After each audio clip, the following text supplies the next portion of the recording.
Bonjour à tout le monde. Donc, c'est un troisième TD qui s'adresse aux étudiants du semestre numéro 3, matière comptabilité analytique.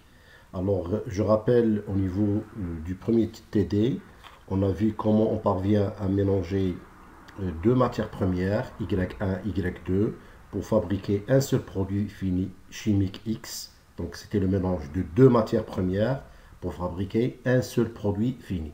Le deuxième TD, il portait sur la fabrication de deux produits finis. Je me rappelle, c'était les pantalons et les jupes à partir d'une seule matière première qui était le tergal. Donc à partir d'une seule matière, je dis bien une seule matière, TD numéro 2, une seule matière première, le tergal en laine pour fabriquer deux articles ou bien deux produits finis. Maintenant, dans le troisième TD, on va voir comment on parvient à mélanger deux matières premières pour fabriquer deux produits finis. Donc, on a vu à peu près les trois scénarios, bien les trois possibilités au sein d'un processus de production. Et je rappelle pour la dernière fois, TD1, c'était mélanger deux matières premières, Y1, Y2, pour fabriquer un seul produit fini X, chimie X.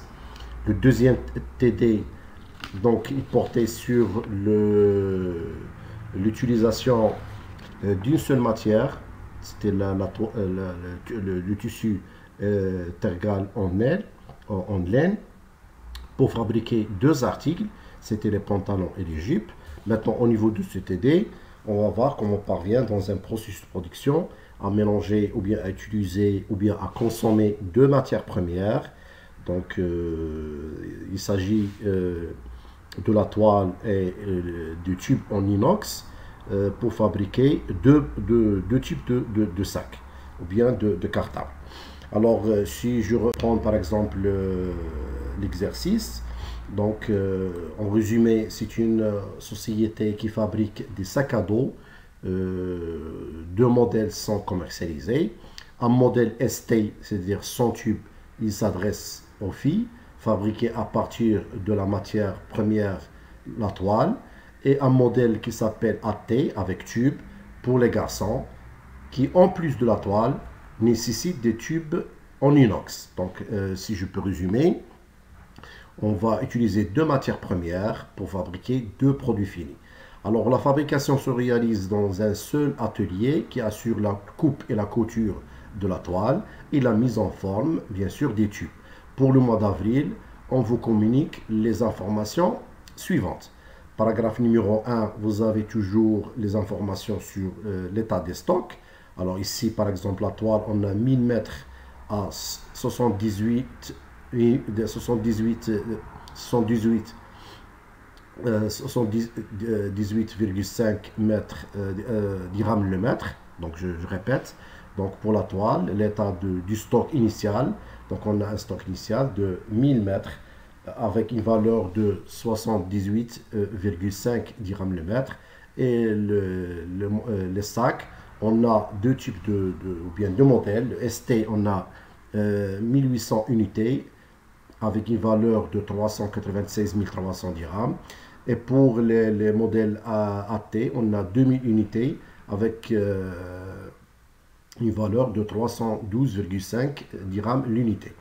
Pour les tubes, on a 5000 mètres pour une valeur de 51 250 dirhams. Les achats du mois, paragraphe numéro 2, on a acheté 2500 mètres avec un prix de 65,0 dirhams le mètre. Et pour les tubes, on a acheté 6000 mètres pour 6 dirhams le mètre. Pour les consommations du mois,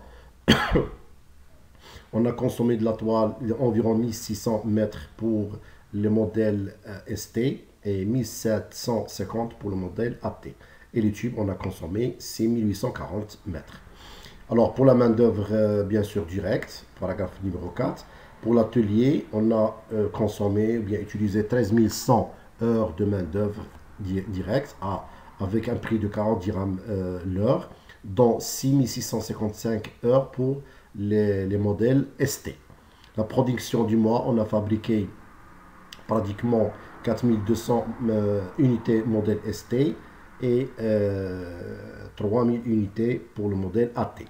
Les ventes du mois, on a commercialisé modèle ST 5000 unités à 285 dirhams l'unité et le modèle AT 4500 unités à 400 dirhams l'unité.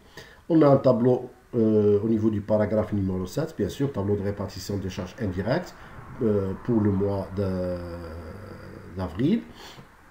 Alors, d'habitude, on a totale répartition primaire, bien sûr, avec deux sections auxiliaires, comme vous le voyez, l'administration et l'entretien, et 3 sections principales, l'approvisionnement, l'atelier et la distribution. Bien sûr, on vous donne, on fournit les clés de répartition en pourcentage pour les sections auxiliaires, administration et entretien. Donc, vous le voyez, la ligne numéro 2 et la ligne numéro 3. Et on vous donne, bien sûr, les natures des unités d'œuvre. Par exemple, pour l'approvisionnement, la nature d'unité d'œuvre, c'est 1 dirham d'achat. Pour l'atelier, heure de main-d'œuvre directe. Et pour la distribution, le taux d'assiette. Donc, je crois pour le taux d'assiette, donc c'est 100 dirhams du chiffre d'affaires, comme c'est mentionné en astérix. Donc, ça s'appelle le taux d'assiette. Parfois, on vous donne 100, parfois 1000. Ici, dans ce cas, on a 100 dirhams de chiffre d'affaires. Comme vous le voyez, vous êtes invité à remplir le tableau de répartition des charges indirectes.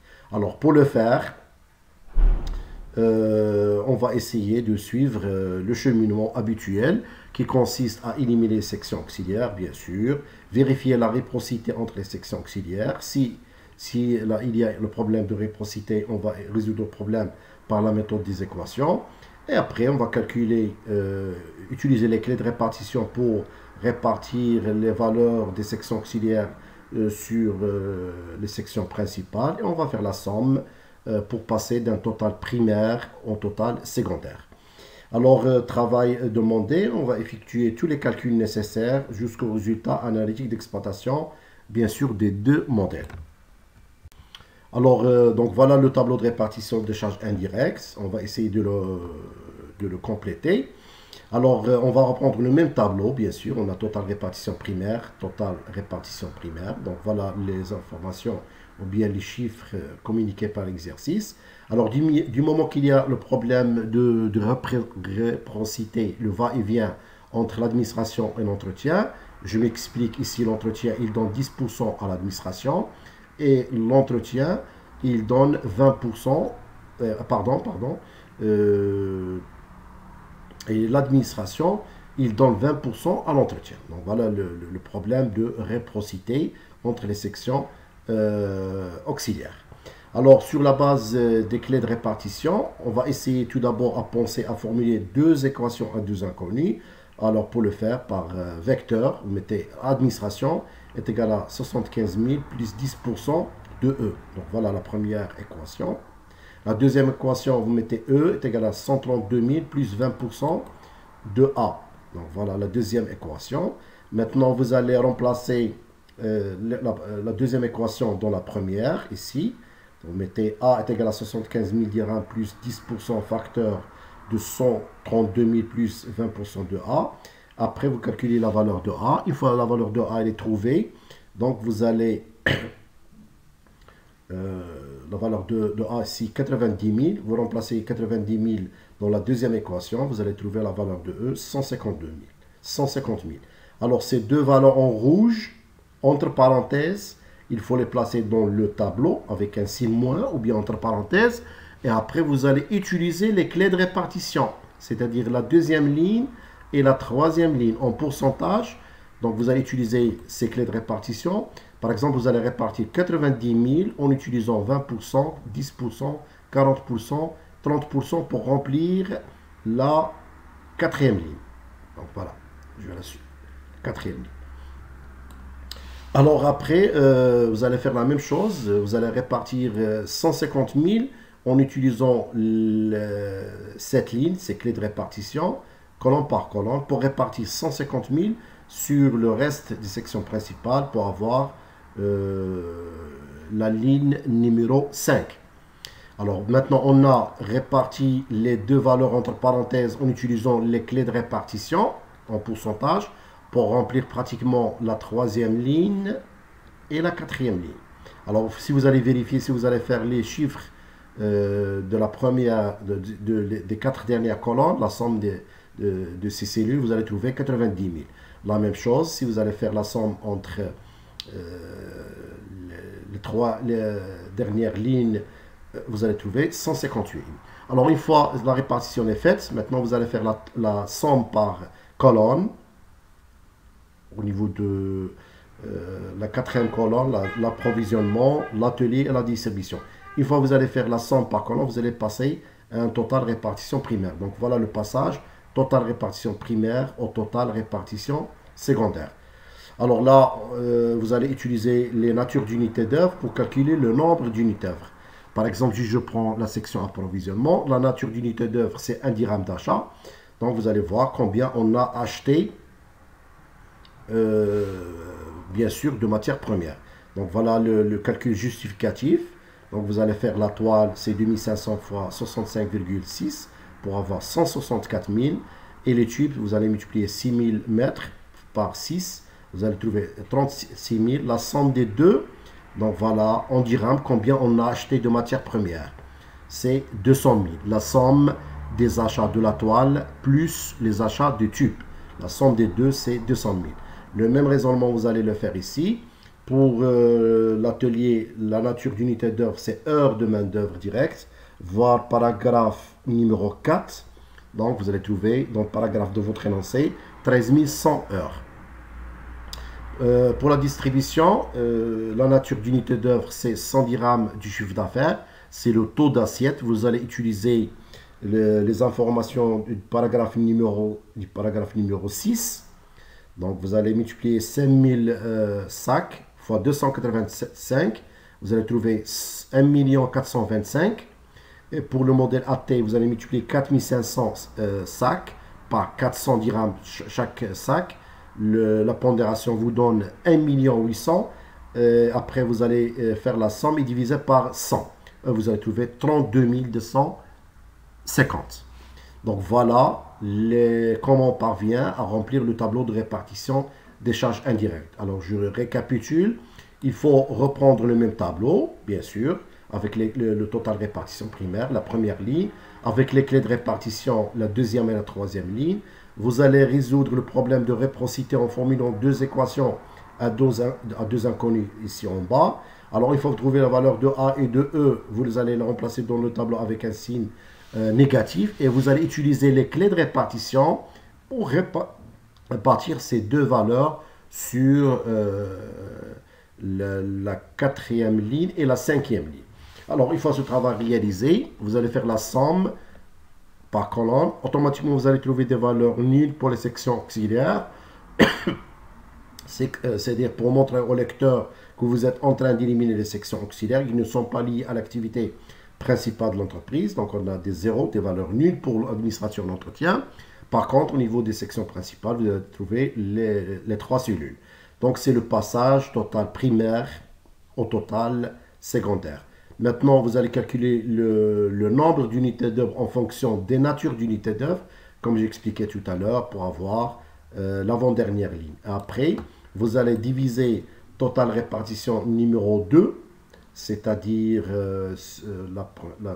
la sixième ligne, vous allez la diviser par l'avant-dernière ligne et vous allez trouver respectivement la dernière ligne, c'est le coût d'une unité d'œuvre, 0,25 pour l'approvisionnement, 80 pour l'atelier et 5 pour la distribution. Je rappelle, cette dernière ligne, ces trois cellules, on va les utiliser pour faire l'imputation des charges indirectes. Alors, je vais les marquer avec un fluorescent. Bon, je vais mettre un soulignement. Voilà, voilà. Ces valeurs soulignées en jaune, on va les utiliser pour faire. On va essayer d'entamer le premier coût, le coût d'achat. Je rappelle, le coût d'achat, c'est le prix d'achat de la matière première. Ici, on a de la toile et les tubes, plus tous les frais liés à l'achat. C'est-à-dire, on fait la somme entre les charges directes. Donc, voilà, cette première ligne, charges directes, et les charges indirectes, la deuxième ligne. Alors, j'ai essayé de faire un tableau regroupé, ou bien assemblé, entre la toile, qu'on utilise pour la fabrication des sacs et les tubes. Donc, on va essayer de commencer à remplir le tableau, respectivement. On a la matière première consommée, ou bien achetée, pardon, c'est la toile. Voir paragraphe numéro 2, combien on a acheté de toile. D'après l'énoncé, c'est 2500, c'est bien mentionné, avec 65,6. La pondération me donne une valeur de 164 000 dirhams, en valeur. Bon, je vais ajouter les charges indirectes, les frais d'approvisionnement. Donc, du moment que la nature d'unité d'œuvre, c'est 1 dirham d'achat, voire le tableau de répartition des charges indirectes, je vais prendre les achats en valeur, 164 000, je vais la placer ici, c'est-à-dire les achats en valeur. Imputé multiplié par 0,25, voire la dernière ligne du tableau de répartition des charges indirectes, pratiquement la première cellule. Donc, on va faire l'imputation ici des charges indirectes. Donc, la pondération me donne 41 000. La somme des deux me donne 205 000 en valeur, divisé par 2500 mètres. Donc, le coût d'achat de la toile, il va passer à 82. La preuve, j'ai acheté la toile 65,6, y compris les frais de transport. Donc, le coût d'achat unitaire, c'est 82. Alors, le même raisonnement, je vais le faire pour les tubes. Ici, c'est pour la toile comme matière première. Maintenant, le même raisonnement, vous allez faire pour les tubes. Donc, c'est le même principe. Alors, pratiquement, on va calculer, bien sûr, avant de passer le coût de production, les valeurs du CMUP. C'est le stock initial plus entrée en valeur, divisé par toujours stock initial plus les entrées en quantité.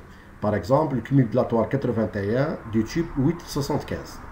Alors, j'ai tracé un tableau regroupé. Donc, il y a le produit fini ST destiné pour les filles, sans tube, et le modèle des sacs AT avec tube destiné pour les garçons. Alors, je vais commencer par faire l'affectation des charges directes. Donc, je dois maîtriser le processus de production. Bien sûr, je vais utiliser de la toile. Alors, pour la toile, combien j'ai consommé de toile? Donc, vous allez voir paragraphe numéro 3. Paragraphe numéro 3 d'énoncé. La consommation de la toile pour le modèle ST, c'est 1600. Voir paragraphe numéro 3. Multiplié par la valeur du CMUP 81. Donc, la valeur, c'est 129 600. Alors ici, comme vous le savez, pour le modèle ST sans tube destiné pour les filles, il n'y a pas de tube. Donc je laisse la ligne et les tubes vides, pas de tube. Pour la main d'œuvre directe, voir paragraphe numéro 4. Donc pour le modèle ST, paragraphe numéro 4, j'ai 6655, voire paragraphe numéro 4. Multiplié par 40, chaque heure il coûte 40, la pondération me donne 266 200. Maintenant, j'ai terminé avec les charges directes. Je vais prendre les charges indirectes relatives à la section ou bien atelier, frais d'atelier. Donc, la nature d'unité d'œuvre pour l'atelier, c'est heure de main d'œuvre directe, voire tableau de répartition des charges indirectes. Donc, je vais prendre 6650. Voilà. C'est heure de main-d'œuvre directe. C'est en fonction de la nature d'unité d'œuvre. Imputé par 80, voire la dernière ligne du tableau de répartition des charges indirectes. Pratiquement la deuxième cellule. L'imputation. Alors là, je vais faire l'imputation. Alors l'imputation me donne une valeur de 532 400. La somme des valeurs me donne 928 200. Divisé par 4200 cartables me donne un coût de production de 221. Donc, je récapitule le même raisonnement. Je vais le faire pour le modèle AT. Je commence à faire l'affectation des charges directes, la toile, tube, la main d'œuvre et l'imputation des charges indirectes au niveau de l'atelier. Seulement, comme vous le voyez, pour le modèle ST destiné pour les filles, on ne met pas de tube en inox. Par contre, pour les modèles AT destinés pour les garçons, on ajoute les tubes en inox. Cette ligne. Voilà, cette ligne. Alors, maintenant, on va essayer de voir le coût de revient. Le coût de revient, c'est le coût précédent, c'est le coût de production plus tous les frais liés à la distribution. On va prendre le coût précédent. Donc, combien on a fabriqué de modèles ST. Paragraphe numéro 5, la production. Pardon, on va prendre les ventes. Les ventes, paragraphe numéro 6. On a commercialisé 5000 modèles ST. Le CMUP, donc voilà comment j'ai calculé le CMUP, c'est 220,75. La pondération me donne 1 103 750. Pour les frais de distribution, la nature d'unité d'œuvre, c'est le taux d'assiette, c'est-à-dire je vais prendre le chiffre d'affaires, voir paragraphe numéro 6. Vous prenez le chiffre d'affaires, vous le divisez par 100, vous allez trouver 14 250, imputé par rapport à 5, voir la dernière ligne du tableau de répartition des charges indirectes, la troisième cellule. Donc l'imputation me donne 71 250. La somme me donne 1 175 000 divisé par 5000 cartables commercialisés.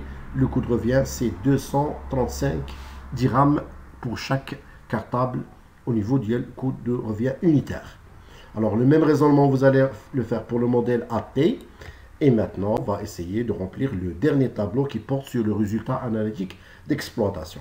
Alors, on a vu dans le cours, c'est le chiffre d'affaires moins le coût de revient. Alors, vous allez utiliser paragraphe numéro 6, le chiffre d'affaires 5000 cartables modèle ST. Chaque cartable il a été vendu 285. Le chiffre d'affaires global 1 425 000 moins le coût de revient. Alors, le coût précédent, le tableau précédent, vous allez prendre le coût de revient. La différence vous donne un chiffre d'affaires global d'IL 250 000 et un profit unitaire. Si vous allez diviser le profit global par rapport à 5000 cartables, donc on a un profit unitaire de 50. Alors, comme vous le voyez, pratiquement on parvient à gagner plus pour les modèles AT. La preuve, le profit unitaire c'est 60 dirhams. Par contre, dans le modèle ST, on gagne 50 dirhams. Donc voilà, on peut par exemple pratiquer une comparaison entre le profit global des deux modèles. Donc vous comparez cette cellule par rapport à cette cellule, ou bien le profit unitaire, vous comparez cette cellule par rapport à cette cellule. C'est-à-dire ici, chaque modèle ST commercialisé, on gagne 60. Par contre, chaque modèle, le modèle AT destiné pour avec tube pour les garçons, on gagne 60. Et pour le modèle ST sans tube destiné pour les filles, on gagne 50. Donc, je vous remercie pour le travail qu'on a fait au niveau de ce TD numéro 3. Je vais vous préparer une séquence vidéo pour vous citer les étapes qu'il faut parcourir en termes d'un fil conducteur pour répondre à la méthode des coûts complets. Alors, si je peux rappeler ça rapidement, donc on vous donne l'exercice, il faut le lire 3 fois, bien comprendre le processus de production. Alors, il faut le processus, il est bien maîtrisé. Maintenant, vous allez prendre le tableau de répartition des charges indirectes et vous allez le compléter. Pour le faire, toujours, il faut penser à éliminer les sections auxiliaires qui ne sont pas liées à l'activité principale de l'entreprise. Vérifier le problème de réciprocité entre les sections auxiliaires. Si le problème existe, c'est-à-dire il y a le va-et-vient, vous formulez deux équations à deux inconnues, vous trouvez les valeurs des sections auxiliaires, vous les replacez dans le tableau avec un signe moins, utilisez les clés de répartition pour faire la somme par colonne, et comme ça vous allez passer d'un total primaire à un total secondaire. Et en fonction des natures d'unités d'œuvre, vous calculez le nombre d'unités d'œuvre. Alors, une fois le nombre d'unités d'œuvre est calculé, vous allez faire le rapport entre total répartition secondaire numéro 2 et la ligne qui est le nombre d'unités d'œuvre pour avoir la dernière ligne, c'est le coût d'unité d'œuvre. Alors, je rappelle toujours la dernière ligne du tableau de répartition des charges indirectes qui porte sur le coût d'unité d'œuvre. Vous utilisez respectivement l'ensemble des cellules pour faire l'imputation au niveau du coût d'achat, coût de production et coût de revient. Après, vous allez calculer le coût d'achat, c'est le prix de la matière première plus tous les frais liés à l'achat. Bien sûr, il faut faire l'affectation des charges directes, utiliser les informations fournies par l'énoncé et faire l'imputation des charges indirectes. Après, vous allez calculer le CMUP de la matière première, calculer le coût de production, c'est le coût précédent, c'est le coût d'achat plus tous les frais liés à la production. Et après, vous allez donner ce que vous avez fabriqué au magasinier pour calculer le CMUP de la matière première, le produit fini. Après, on va calculer le coût de revient, c'est le coût précédent, c'est-à-dire le coût de production plus tous les frais liés à la distribution. Alors, une fois ce travail réalisé, vous allez donner au magasinier le produit fini et on va calculer le CMUP qui est le produit fini. Après, on va calculer le résultat analytique, c'est la différence entre le chiffre d'affaires et le coût de revient. Et après, vous allez faire un petit commentaire pour voir une comparaison entre les profits globaux ou bien les profits unitaires entre l'ensemble des produits finis. Alors, je vous remercie et à la prochaine.